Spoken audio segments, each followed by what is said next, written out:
We've already fixed your name into your pronouns in your Zoom box, so we thank you for that. And there are captions available if you like to use them. And my name is Carol Stern, and I use the She series. I live in Chevy Chase, District 16. And Cap, have you is this your first year writing testimony? No, I've written testimony going back, I think, to 2018. Okay, great. I've testified in person during the Fight for 15 to both the House and the Senate. Well, I'm thrilled that you're here, and I'm going to tell a little bit of a story about why I keep writing testimony. One of the most powerful experiences I had as a JUFJ member was testifying in Annapolis for a bill to reform and expedite the payment of compensation for those wrongfully convicted and imprisoned in Maryland. There I was in my JUFJ t-shirt, surrounded by 4 exonerated men who had spent years in prison for crimes they didn't commit. They told their personal stories, and then I testified using my Jewish values and my conviction to explain the importance of passing this law. Here's a little excerpt from my testimony. The Jewish text that shapes my religious and moral conviction that Maryland's laws should automatically give fair compensation for anyone wrongfully convicted and imprisoned is from Genesis chapter 1. We learn that humans are created in God's image, B'Tselem Elohim. We all contain the divine spark. We all deserve to be treated with respect and dignity. This applies to all people, whether they have been incarcerated or not. Preventing and punishing criminal conduct are among the primary obligations of government at all levels, but is also the obligation of the government to ensure that no one is unjustly accused, convicted, or punished. When we are working to reform our criminal justice system, we must demand that it operates in accordance with these deeply held Jewish beliefs. And that experience was enough for me to keep coming back. And I hope to get there again this year. Thanks, Carol. So my name is Sam. I use she and her for my pronouns, and I live in District 46 in Baltimore City. So tonight, what we're going to be talking about is why testimony is important. And I think that Carol gave us a nice amuse-bouche for that. We're going to also talk about what the testimony process looks like. And then we're going to sort of dig deep into like physically, what is it going to take, like how to upload a piece of testimony to the General Assembly's website and answer any questions. Okay, so why are we doing this as JUFJ? Why is testimony like one of the tools that we use? So we consider it a very, very important piece of the advocacy work that we do. It's important that our elected officials hear from their constituents. It's important that they are hearing whatever story it is that you have to tell. So some JUFJers will be subject matter experts because they are a doctor and they are giving testimony on a bill that somehow has some type of medical standing. But a lot of times your story is just that. It is your story because, as Carol pointed out, she came with her values. And that's just as important because her elected officials are sitting there listening to what she has to say.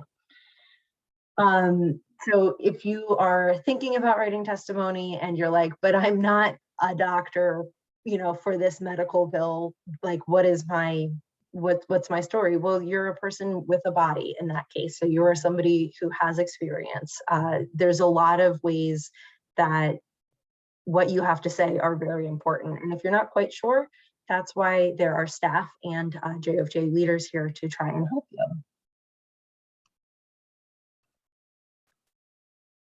Okay, at the next slide. So some best practices when writing testimony.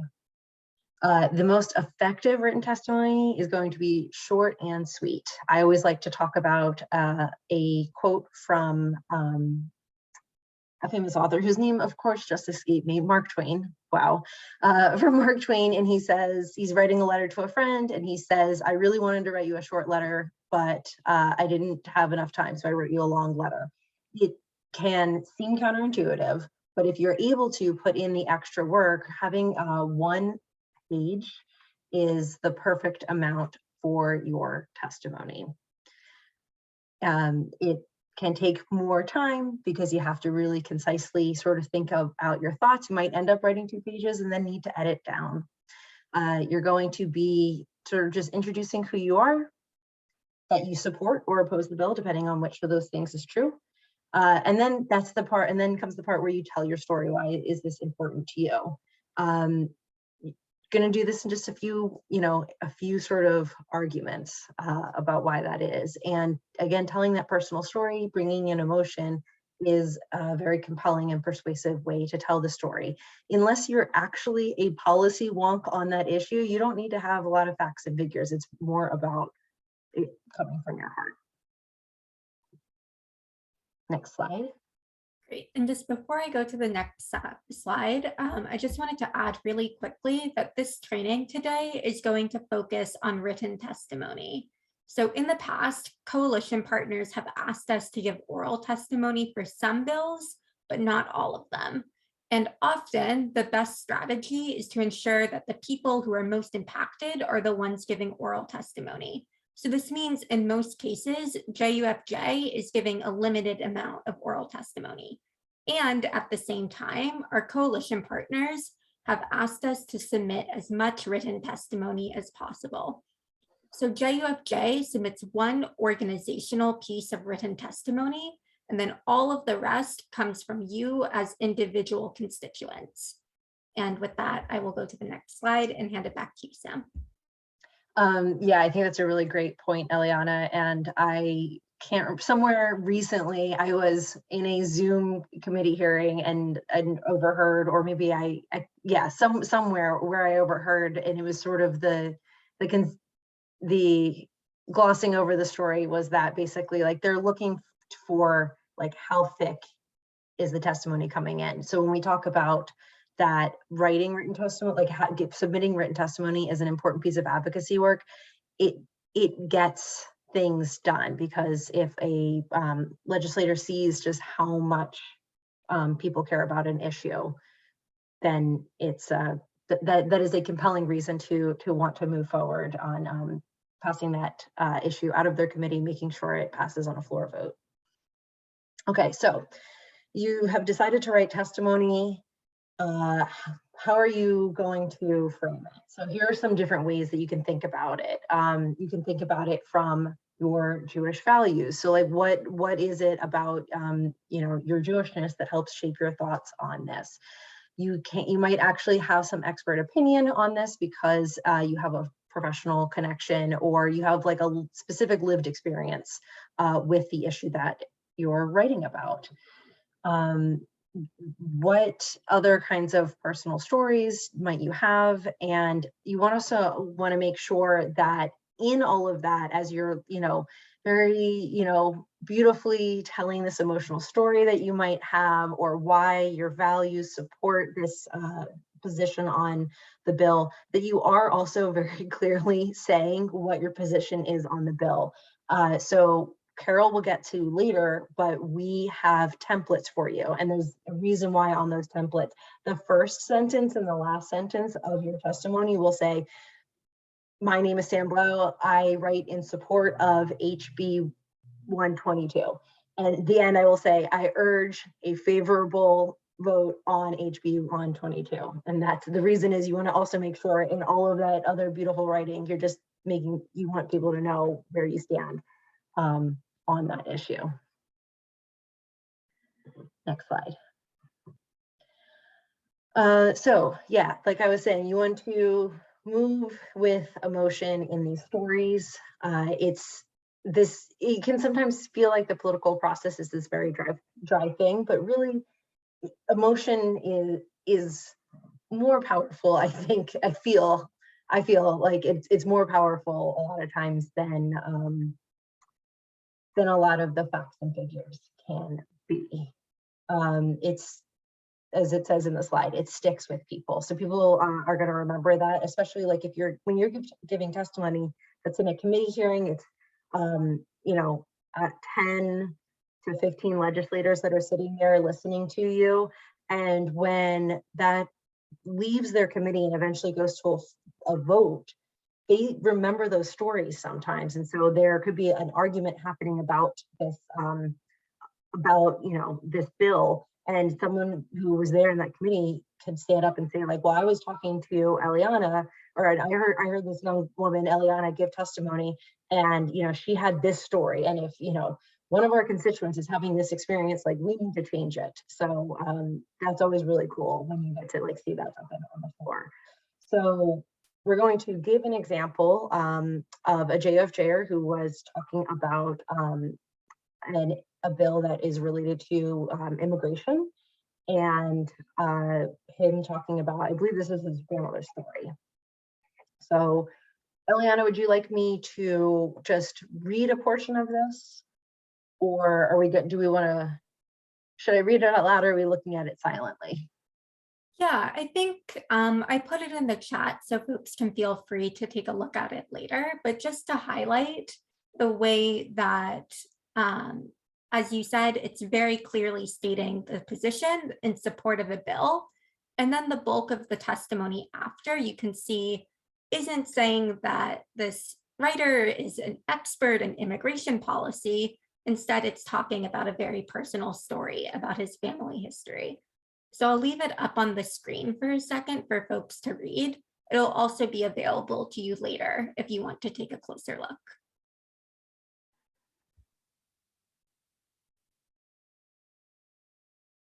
And of course, this was an immigration bill.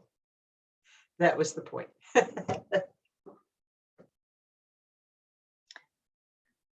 Okay, so it can feel really intimidating when you start writing a piece of testimony, because even though the three of us are sitting here looking at you and saying like, just tell your story, it's great. It can feel like, but it's not good enough. But there really is so much power in you metaphorically putting pen to paper and signing your name to it and saying, you know, I sign Sam Blau, District 46, like Sam Blau, Patterson Park, Baltimore, District 46. So like, they know where I live. A lot of times I'm lucky enough that one of my representatives sits on the committee that might be seeing my testimony. And like, now that person knows, that legislator knows, like, that when I do a House meeting, like, I'm going to be looking at him and saying, you know, thank you for the support on that bill, or why weren't you supporting that bill? So that's a very powerful and important tool that we have. So we have an example of from Claire Landers, who is in Baltimore County. And I don't remember what Claire's story was about. So it looks like she was writing about public safety issue. Just to highlight, I think Claire's testimony is a really great example of how I think sometimes folks can feel stuck on testimony if it feels like I haven't been directly impacted by this issue, and I don't feel like I have, you know, a personal story or a family story related to an issue. And that doesn't mean that you don't have a really compelling story to share. So something that I think Claire's testimony demonstrates really well is that just talking about your experience being in community, what you want your community to look like, what you want public safety to look like, you know, what are the things that you've read about that really stick with you and compel you to take action, are really valuable things to be bringing to your legislators as well. So again, I'll leave this up on the screen. It's also in the chat. And when we send out resources, this example, along with others, will be available to you. Another good example, actually, Eliana, that comes to my mind is there's a bill that we've been working on for a few years now. We're working on it again this year, the Child Interrogation Protection Act. And it basically says that people who are under the age of 18 should automatically have representation before a police officer can question them, because a lot of times kids don't understand about their right to remain silent. And I was telling my mom this story. She lives in Maryland, and she got very angry. And this is, you know, she's a white woman with white children. She does not have the experience that people who often are targeted by police have. And yet she was able to turn that and write. She was moved to write a piece of testimony. And what she said was, you know, I'm a mother of 3 children, and there is no way, I feel very certain that there is no way that if my children ever had an experience with the police, that I wouldn't be notified immediately, wouldn't have the opportunity to make sure that they had representation. And why doesn't every parent get that same opportunity? Why doesn't everyone have that same privilege? And so there are, like Claire did, and in that, and in this other story, there are ways to think about how to sort of turn and give your own twist to the story.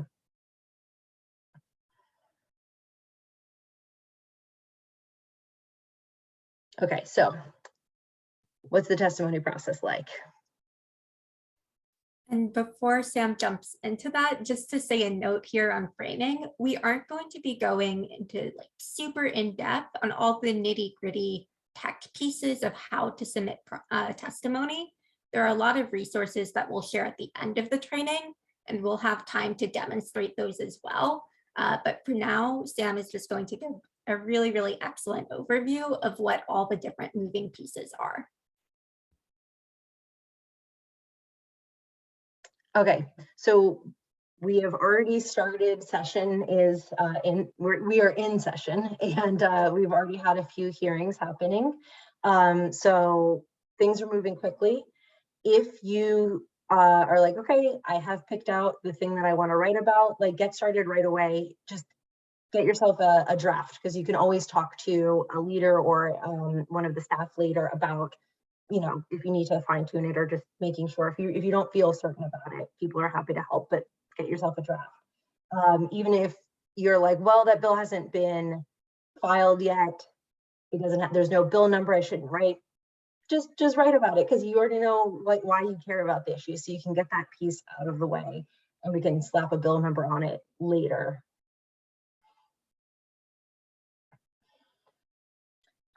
So if you are planning to write testimony, it's important to let JOFJ know ahead of time, because it helps if Eliana is sitting there and saying, oh, for this one bill in the Senate, you know, there's only one person who said they would write for it. Let me call some of the people who I know have already written, but maybe they can add one more piece of testimony to their like list of things that they're getting done. Now she's going to go try and turn more people out to do something that you maybe were already thinking about doing. So let staff know, that way they don't ask people to double up on their work. Let people know about like what the issue areas are that you're interested in. If you need help, reach out to staff, because they can help you. And like I said, there's also testimony mentors. There's all these leaders who have all this experience and are very happy to help walk you through the process. And there's no questions too small or silly. We all started not knowing what this process was like. It can feel very overwhelming at the beginning. So feel free to ask whatever it is that comes up for you. Okay, so we also don't want you to feel totally lost when you get started and feel like you have to ask a million questions. We on our website have, on the JOFJ website, we have all of these things that are linked here. You will also get a follow-up email that has all of these things. And then if you still can't find it, ask a staff person. So there is a writing guide. So like it's got templates. I mean, so much deep information right there. There's these cool buttons you can click to be like, okay, I've submitted, I have all of the stuff. It outlines all the different issues. And And then there's templates. So if you find out that the bill you're interested in is going to be heard in the Ways and Means Committee, then you would click Ways and Means and you would make a copy of that template. It's a Google Doc, which you can open in Google. If you don't have Google, you can still open it in Word. It'll work either way. And then there is a beautiful template where you just, take out where it says your full name and you actually put in your name, all that kind of stuff. And it's giving you the framing in that sort of body part of it, how to think about it, what your sentences can sort of look like. And just to add, we have a video tutorial specifically on how to get from the testimony guide to this template. So that will be a resource that's provided to you later.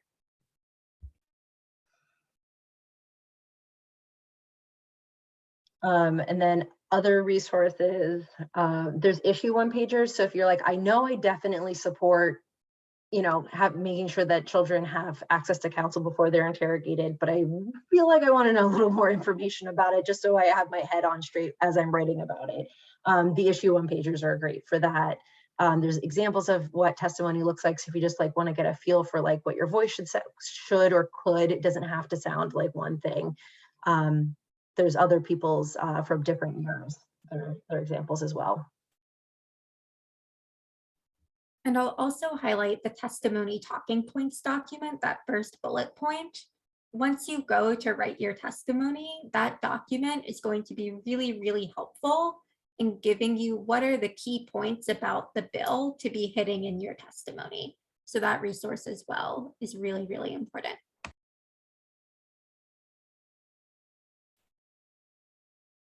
Okay, so now you've got your actual testimony drafted and you have to submit it. And we have a two-step submission process this year.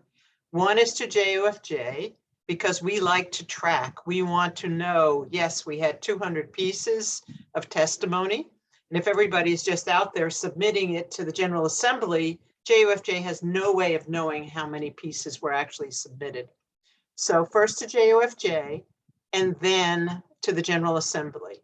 And as we said, each individual, unless you are the person who is JUFJ's one piece of testimony, which most of us are not, but all the individuals like you, Bob, when you are submitting your testimony, are actually going to go on the General Assembly. And are we going to look at that website in a minute?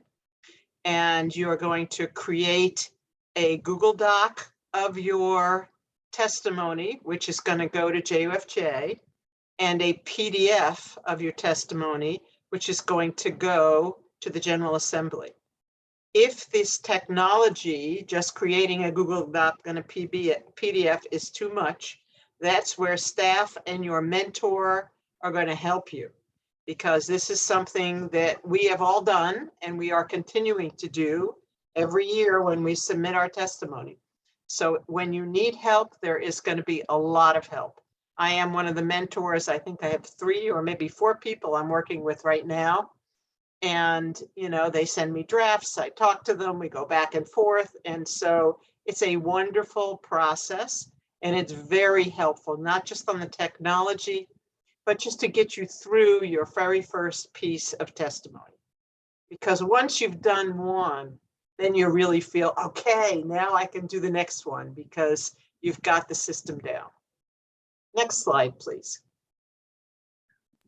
I think before we go to the next slide, we're going to look at the JUFJ submission form. Carol, do you want to walk us through that, or would you like me to?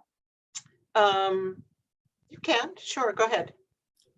Great. So when you're ready to submit testimony to JUFJ, again, just putting image on the screen for what Carol just beautifully laid out, you're going to go to this part on the JUFJ website, fill in your contact information, your name, and your email, the bill number if you know it. If you don't know it, that's okay. And you'll paste a Google Doc link with your testimony into this box. Again, we recognize that many of these tech pieces might be challenging. This is another area where we have a video tutorial specifically on how to get that Google Doc link and how to be submitting testimony. You'll let us know on this form which issue area your testimony is on. And the very last step of this first part of the submission process is to let us, JUFJ staff, know how you would like your testimony to be used. If you just want your testimony to go to JUFJ staff, and then after you submit it to the General Assembly, that is totally fine. You can click this bottom box. But we know that testimony is really, really valuable in a variety of ways, right? JUFJ has used testimony, as you saw earlier in this training, as examples for future years on social media, in emails, as blog posts. So if there are certain ways that you would like your testimony used, you can go ahead and click those specific boxes. Or if you're comfortable with your testimony and its impact being maximized, you can check off that box, and we'll use our testimony to help amplify it and for future years. And last but certainly not least, if you have any questions or comments for JUFJ staff, those will go in that last box. Before I hand it back to you, Carol, one more thing I want to say about this form is that this year, JUFJ staff is not editing testimony on an individual basis. So when you submit testimony to JUFJ, it will be in its finished form. That being said, we want everybody to feel supported, and anybody that wants their testimony to be edited to have editors. So if you would like your testimony to be edited, please let a member of staff know before the submission day, and we'll connect you with a testimony editor who's a leader that has been doing testimony many, many times and will be able to help you. So Carol, I will pass it back to you. Okay, I think we are on the next slide. So the first part of the submission process is submitting it to JUFJ. You just saw it, and you will create the Google link and put it into the submission form. And that all of these links, by the way, of course, are on the JUFJ website. So you're going to get a copy of this presentation with all of the links. So once you're ready, you will have all that information, but you could actually go out onto the website and it's all there right now. So there is no surprises. Next slide. So the second part is probably the most complicated, and because every year it changes a little bit, is going to the Maryland General Assembly website with your testimony in a PDF form. And it has to be in a PDF form. It used to be that you could submit a Word form, but for whatever reason now they want PDF. So we make a PDF. And we will look at what that looks like. Before we do that, just to say, we know that this step, asking JUFJers to submit testimony to the General Assembly directly, is new. In the past, JUFJ staff has completed this step on behalf of JUFJers, but we found that it's more powerful when individuals submit their own testimony. So up on the slide now, you can see what testimony looked like when it was submitted to the General Assembly last year. And you can see that even though it was 10 different pieces of testimony, including Carol's, it showed up visually on the screen for legislators as all being under Rihanna's name, who's a member of staff. So we want to make sure that our testimony is showing up in the most powerful way possible. And that's why we're asking that folks submit the testimony themselves this year. So instead of showing up as 10 people nested under Rihanna, it will show up as 10 individual pieces of testimony.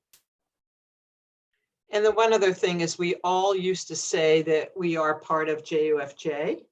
And this year we are saying who we are. We live in District 16 in Chevy Chase. And I even say what synagogue I belong to.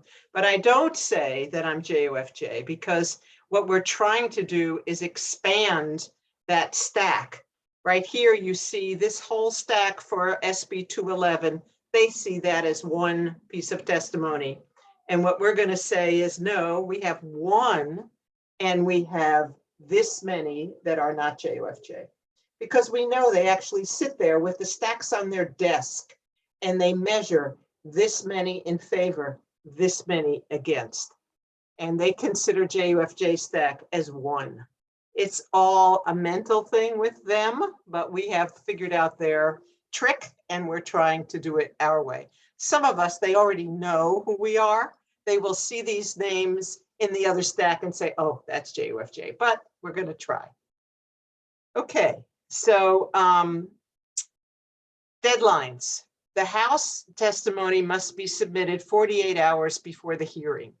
And the neat thing is that Eliana is going to send you an email 2 days before, so you are ready. And it will say, you have written a piece of testimony for such and such a bill. The hearing is on such and such a date, and you need to submit it at such and such a time, which is 2 days before the day of the hearing. So testimony can be submitted on Thursdays for Monday hearings, on Fridays for Tuesdays hearings. And so you will have, the JUFJ staff has got this down now to a science where I have 2 emails sitting in my inbox right now because I'm prepared for my 2 pieces of testimony coming up in the next week or so. Okay, so the Senate has changed a little bit, of course, and until February 11th, their testimony must be submitted the same way, 48 hours.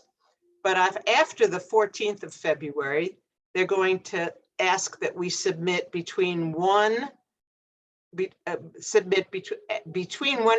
the business day before the hearing and 10 a.m. on the day of the hearing.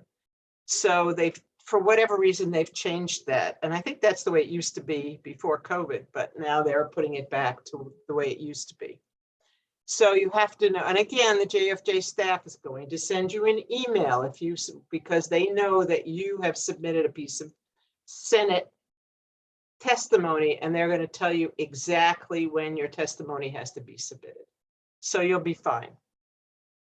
So the other thing that the staff has put in this year is what they're calling office hours, because the day of submission window will then be open and the JUFJ staff is going to allow you to drop into the testimony office hours. Because you're going to get, if you've never done it before, you're going to get out there and you're going to perhaps go, okay, now what do I do? And they will be able to walk you through it. So if you need help with any of the technical pieces of submitting testimony to the assembly, you will be able to come to office hours. What I strongly suggest is ahead of time, you're going to go to the General Assembly website.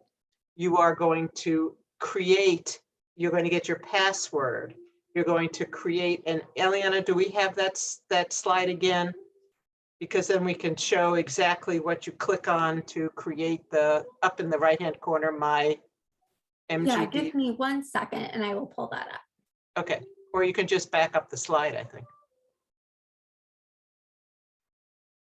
Because it's really, once you've created your password and once you're in there, and if you do that ahead of time, then the day of your submission, it will go a lot more smoothly because you have actually seen the website, you've created your password. Okay.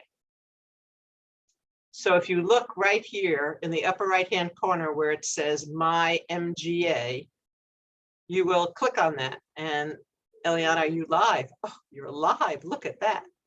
And then you will create your create your account, your name and all of that.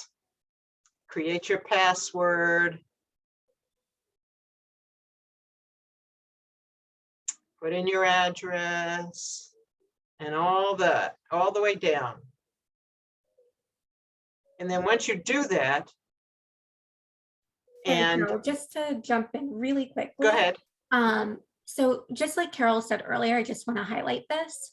For the vast majority of people, you'll be submitting your testimony as an individual. So for this organizational line, you're going to leave it blank. Right. The only people that are going to put JUFJ as the organization are the people who are submitting official testimony on behalf of JUFJ. Eliana, my question on that is, if we're submitting one piece for JUFJ, and then lots of pieces for non-JUFJ? Are we really putting the organization in there? Because once it's in there, it's in there. So I'll show you in just a second, Carol. When you Okay. go to submit testimony, you can clear that line. Oh, you So- can, okay, Mhm. But for most people, when you're setting up your account, you won't be in the same boat that Carol is in. So you can just go ahead and leave that line blank. leave it blank. Okay, good. I will, if I need help on that, you can, yeah. Okay, so will we be able to actually see where we submit, because there's probably Yes. nothing live So once today. you log into your account, you'll have this bill tracking list. For many of you, I suspect that will be blank. But if you'd like to learn about bill tracking, you can email a member of JUFJ staff and we'll be more than happy to explain what that is. But where you're going to click is witness sign up. And for right now, you can see this is blank. That's because it's not 48 hours before any hearing, so no testimony submission window is open. But 48 hours before a hearing, in those windows that Carol mentioned, you'll see that there is a place on this screen to be submitting testimony. In addition, one of the resources that we'll share in just a second includes a video tutorial on how to be submitting testimony. And that video tutorial will show what this screen looks like when there are options to submit testimony on it.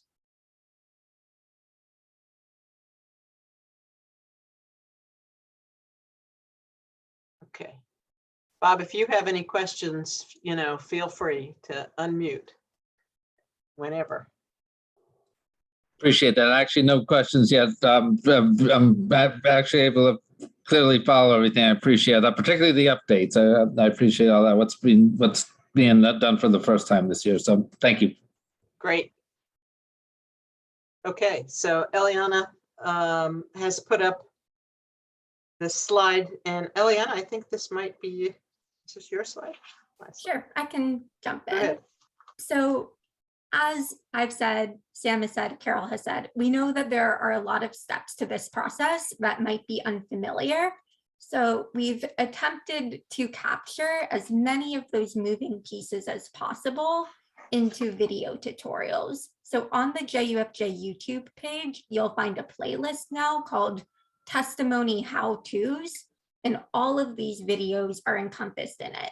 And this includes how to use the testimony templates that we shared earlier, how to submit testimony to JUFJ, because one of the steps of the process is submitting testimony to JUFJ in the form of a Google Doc, but to the assembly as a PDF. We have a video tutorial on how to turn a Google Doc into a PDF. We have a video on how to make a My MDGA account. We just saw a little preview of what that video looks like, as well as how to submit testimony to the General Assembly. And that last video, how to make a copy of your testimony for the other chamber, I'm not going to show right now, but I will explain a little bit. So when you start writing your testimony, you'll be writing it for whichever chamber of the General Assembly is hearing the bill first.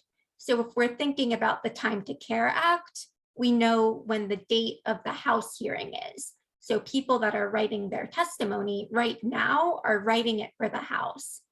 But in a couple of weeks, if not sooner, we hope it's sooner, we'll get the date for the Senate hearing of that bill. And once we have the date for the hearing in the other chamber, you're going to want to make a copy of your testimony so you can customize it for the Senate and submit it again to the General Assembly in advance of that hearing. So this last video tutorial is showing you how to make a copy of your Google Doc and highlighting what types of things you'll want to change in advance of the second hearing on a bill. Again, all of these resources will be emailed out to you and are available, these video resources, on our YouTube page. So looking at next steps, I'm going to put the link in the chat to the testimony interest form. And filling out this testimony interest form is one of the most important things you can do. So you heard Carol mention a couple of times as she was explaining the testimony submission process that you would receive an email from me or a member of JUFJ staff with the dates of hearings, when office hours are, all of those things. And if we don't know that you're writing testimony on a bill, we will not know to include you in those emails. So filling out the testimony interest form is really, really important for a multitude of reasons, many of which Sam mentioned earlier. But one of them is that if you want to be receiving the communications about when the hearings are, to be receiving resources on writing testimony, filling out that interest form lets me know that you are interested in testimony and should be included on those emails. As I've said, staff will send a follow-up email after this recording with the recording of this presentation, the slides, links, all of the resources. If when you filled out the testimony interest form, you requested a testimony mentor, you will be connected with one. Similarly, if at any point you would like to be connected to a mentor or a testimony editor, you can let a member of JUFJ staff know. And lastly, but certainly not least, we have more trainings coming up. So if you know somebody who would benefit from this training, Testimony 101, you can invite them to the Rewind, which will be this coming Sunday at 8 p.m. I'll put a link to that in the chat. And if you or somebody you know would like to attend our General Assembly 101, that will also be this upcoming Sunday at 6:30 p.m. And I'm just putting a link to that in the chat.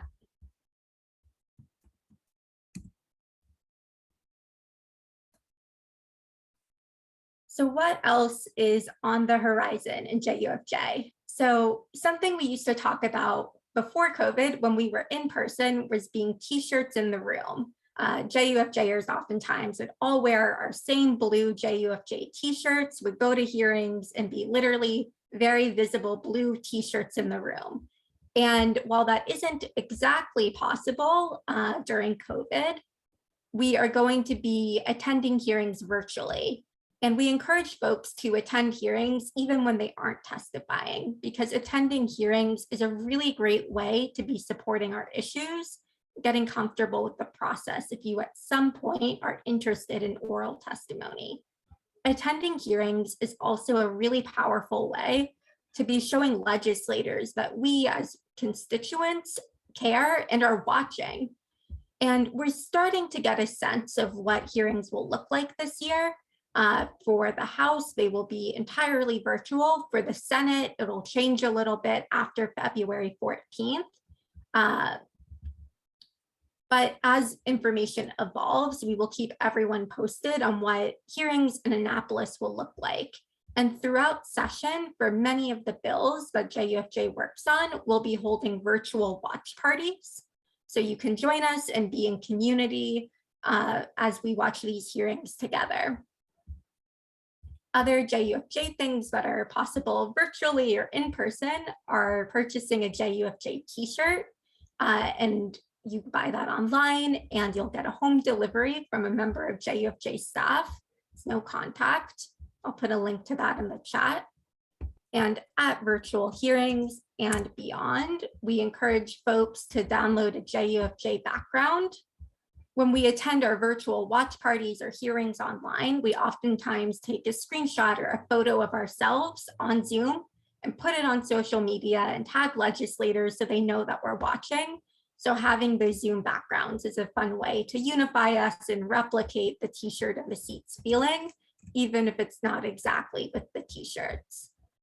As I mentioned, we'll be holding watch parties, and we have a couple hearings coming up. We have the hearing for the Child Interrogation Protection Act, which is on court and prison reform, as well as access to counsel in immigration proceedings, a bill that was known in previous years as universal representation.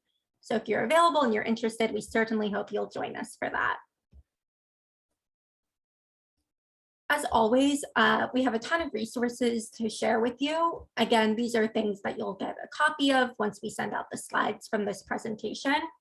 These include JUFJ action alerts, which are a great way to be taking action virtually throughout session, as well as different news sources that we recommend for staying up to date on what's happening in Annapolis, and the website for the Maryland General Assembly itself.